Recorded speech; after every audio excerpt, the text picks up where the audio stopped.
So I'm working on this chapter that's about going into the hospital to get an ultrasound done. And this is Megan and her fiance, James, and it's James getting the ultrasound for a lump that he's found on his body. So he's obviously nervous about it.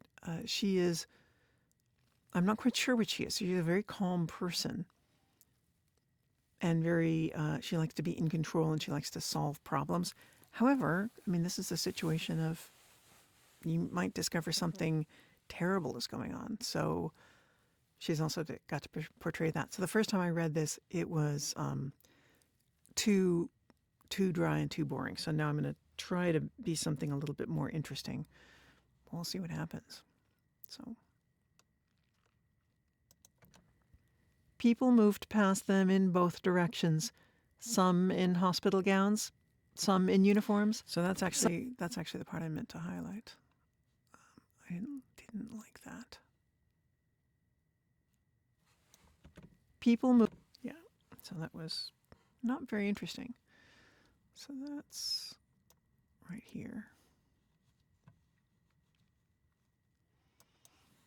Lines to the ultrasound department. One thing with Adobe Audition, it's really good about when you do a punch and roll, it'll only overwrite the part that you've selected, which is great, but I want to keep going. So I'm actually going to delete the part that I've selected so that my punch and roll keeps going rather than stopping. And I've done that a couple times where selected a portion, started recording over, and then it stopped.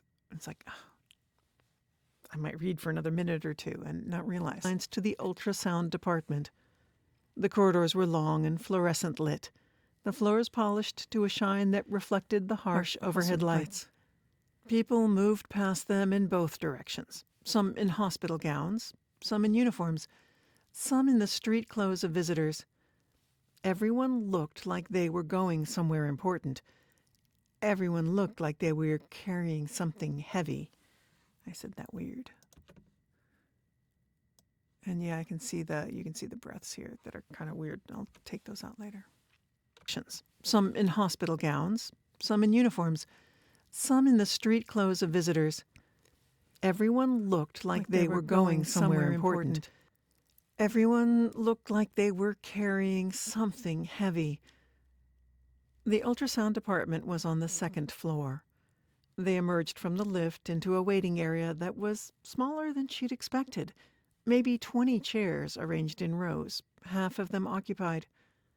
A reception desk sat at one end, staffed by a woman in blue scrubs who was typing something into a computer. I don't like that pause that I had to take a breath. So I'm going to see if I can do that differently. Area that was smaller than she'd expected. Maybe 20 chairs arranged in rows, half of them occupied. A reception desk sat at one end, staffed by a woman in blue scrubs who was typing something into a computer. The walls were painted a pale green that was probably meant to be soothing, but just looked institutional. The lighting was flat and fluorescent, the kind that made everyone look tired and slightly gray. So I'm trying to add inflection to that. I'm also trying to not read it. I'm trying to tell the story from Megan's point of view, which is, if you are watching me at all, you'll notice that I tend to look away or close my eyes. And that's because I know what the words are going to be, and I want to feel them rather than read them. So that's what I'm trying to do. Anyway, that's where we're at today.